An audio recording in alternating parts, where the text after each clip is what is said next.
আল্লাহুম্মা সাল্লি ওয়া সাল্লিম ওয়া বারিক আলা নাবিয়িকা মুহাম্মদ আল্লাহুম্মা সাল্লি আলাইহি আল্লাহুম্মা বারিক আলাইহি ফাইন্নী উসিকুম ওয়া নাফসি আওয়ালাম বিতাকওয়াল্লাহ। আজকের খুতবার আলোচনার বিষয় রজব মাসের ফজিলত এবং করণীয়। রজব মাস শুরু হয়েছে। রজব মাস হারাম মাসের অন্যতম একটি মাস। কোরআনে কারিমে সূরা আত-তাওবার 36 নম্বর আয়াতে আল্লাহ রাব্বুল আলামিন ইরশাদ করেছেন, ইন্না ইদ্দাতাশ শুহুরি ইনদাল্লাহ 12 শাহরান। আল্লাহর কাছে মাসের সংখ্যা হচ্ছে 12টি। ইয়ামা খালাকাস সামাওয়াতি ওয়াল আরদ, এই মহাকাশ মানে নভমণ্ডল এবং পৃথিবী যেদিন আল্লাহ সৃষ্টি করেছেন সেই দিন থেকে আল্লাহ কর্তৃক নির্ধারিত মাসের সংখ্যা হলো 12টি। সেটা যে ভাষাই আমরা বলি না কেন, মুহররম সফর বলি আর বৈশাখ জ্যৈষ্ঠ বলি, অথবা জানুয়ারি ফেব্রুয়ারি মার্চ বলি, পৃথিবীতে আরও অনেক সাল আছে। সবগুলা সালের বছরের মাসের হিসাব 12টি। এই 12টা হিসাব আল্লাহ বলছেন যে পৃথিবী আল্লাহ যেদিন সৃষ্টি করেছেন, নবমণ্ডল এবং ভূমণ্ডল, সেই দিন থেকে আল্লাহ কর্তৃক নির্ধারিত। তো মিনহা আরবাআতুন হুরুম, এই 12 মাসের মধ্যে 4টি মাস হচ্ছে হারাম মাস। হারাম শব্দের দুটো অর্থ। হারাম মানে আমরা এক জানি নিষিদ্ধ, আর এক অর্থ হলো পবিত্র।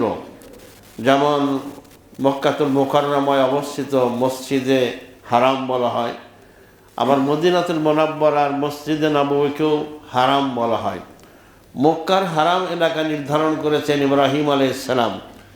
মসজিদে হারামের বাইরেও আরও বিশাল এলাকা নিয়ে হাজী সাহেবগঞ্জে মেসফালায় অবস্থান করেন, এটাও হারাম এলাকার ভেতরে।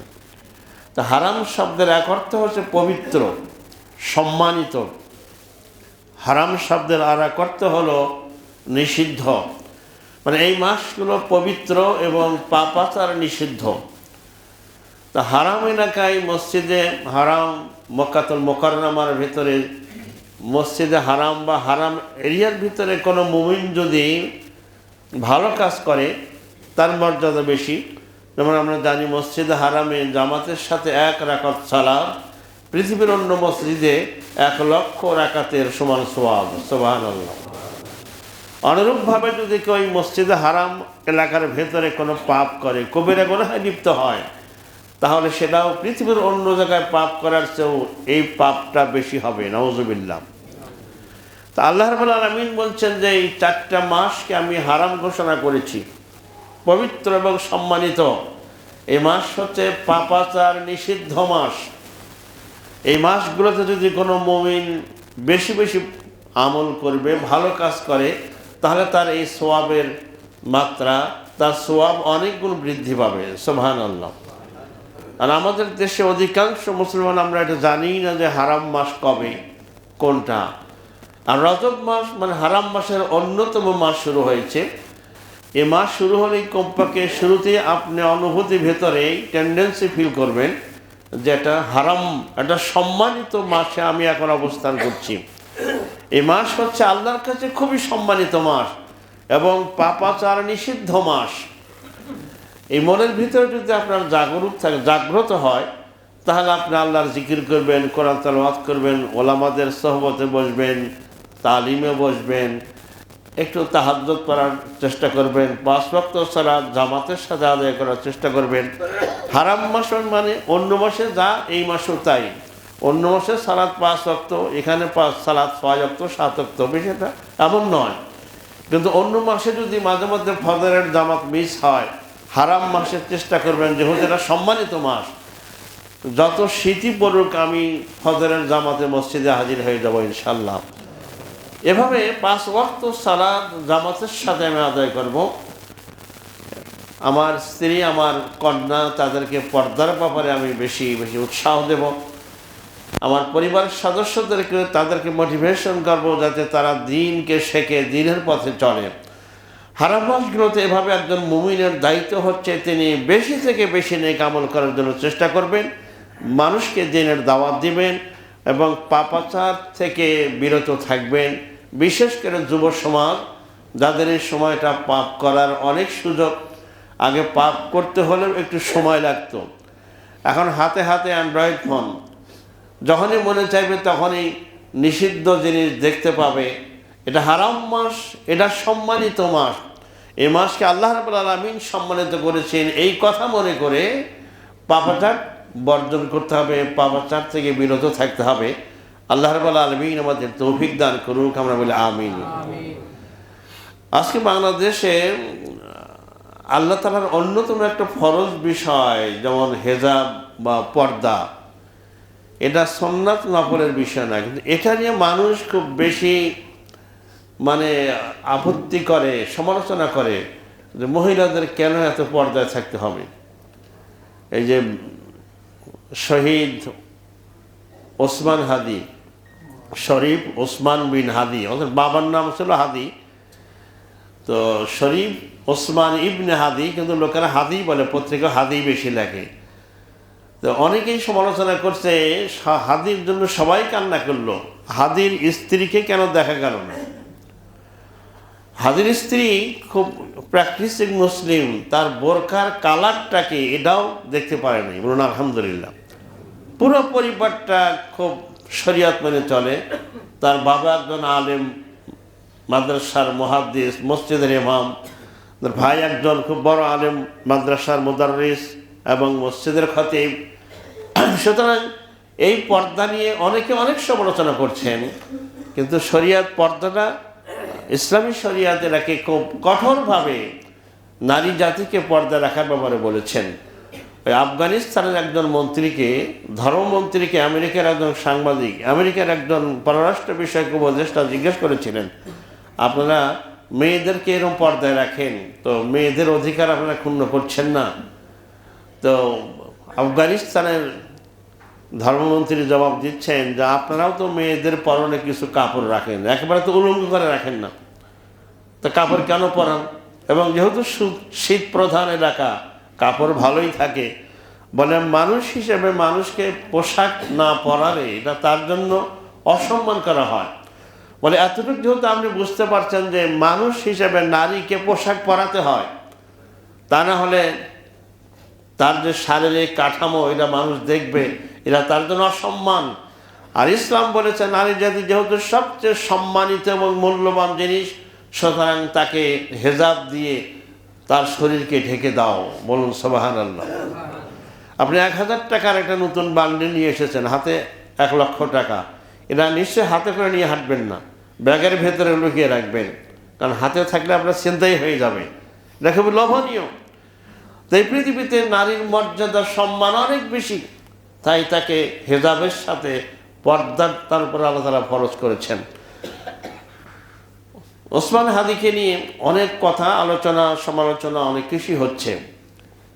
এক ওসমান হাদি বয়সে খুবই অল্প, এটা অচেনা অজানা পরিবারের ছেলে, কোনো রাজনৈতিক দলের নেতা নন, টাকা পয়সাও নাই।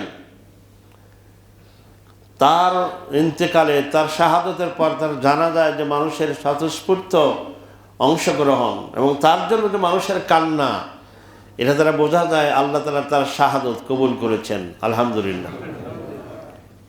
তিনি নিজেও কোরআনের হাফিজ ছিলেন, আগে মাদ্রাসায় পড়েছেন, তারপর ঢাকা বিশ্ববিদ্যালয় থেকে অনার্স মাস্টার্স করে একটা বিশ্ববিদ্যালয়ে তিনি অ্যাসিস্ট্যান্ট প্রফেসর হিসেবে কর্মরত ছিলেন। তিনি চরম আধিপত্যবাদ বিরোধী, ভারতের বিরুদ্ধে কথা বলতেন। তারা মনে করেছিল এক হাদিকে সরিয়ে দিতে পারলে তাহলে ভারতের বিরুদ্ধে বাংলাদেশে তারা কথা বলে, আর কেউ কথা বলার সাহস পাবে না। কিন্তু তারা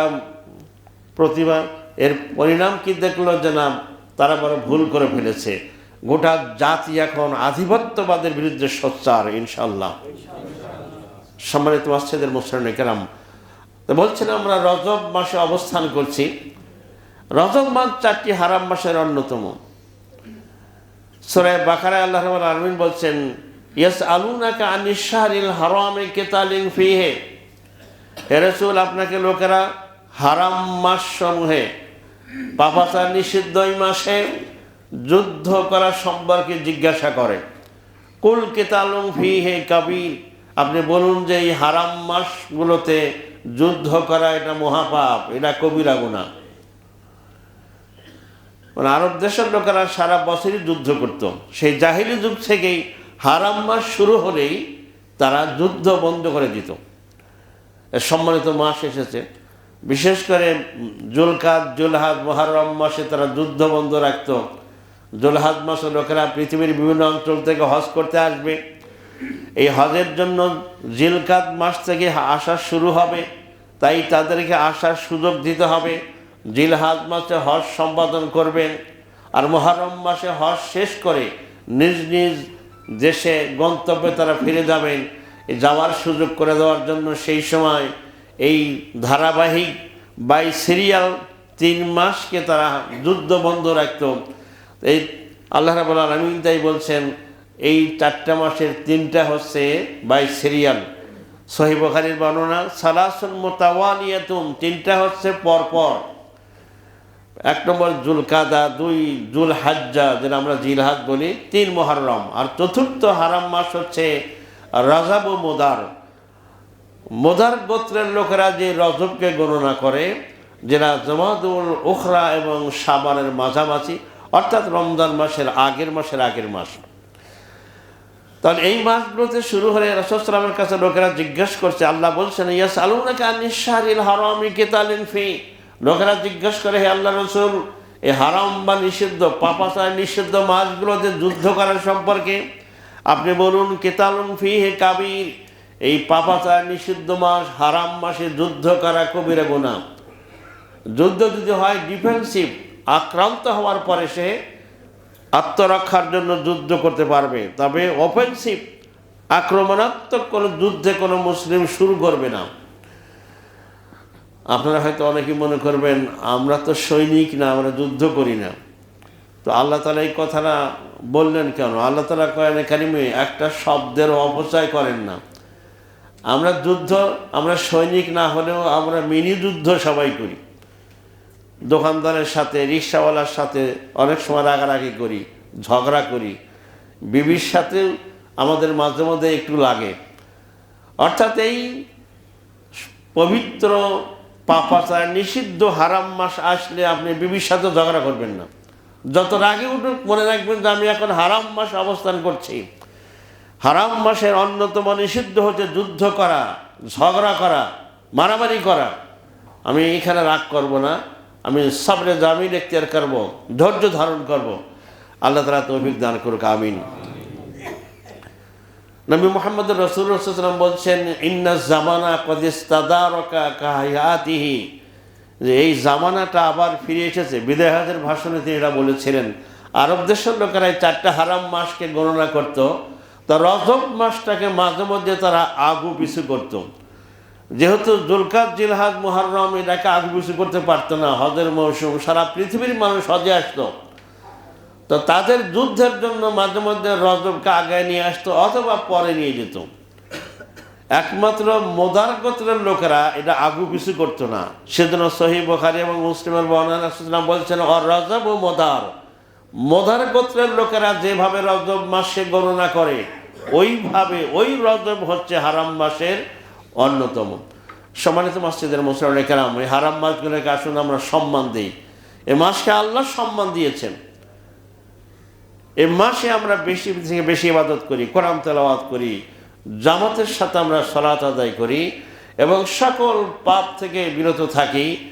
ঝগড়া এবং চেল্লাচিল্লি, হইচই থেকে আমরা দূরে থাকি। একজন মুমিন তার বৈশিষ্ট্য, তিনি হবেন ভদ্র, শালীন, তিনি হবেন একজন মানুষের কল্যাণকামী, নিঃস্বার্থ সমাজকর্মী। আমরা অনেক সময় অনেক ভাইকে দেখা যায় এই 10 টাকা 20 টাকার জন্য রিক্সাওয়ালার সাথে ঝগড়া করতে পারে, তার গায়ে থাপ্পড় দিয়ে দেয়। এটা ঠিক নয়।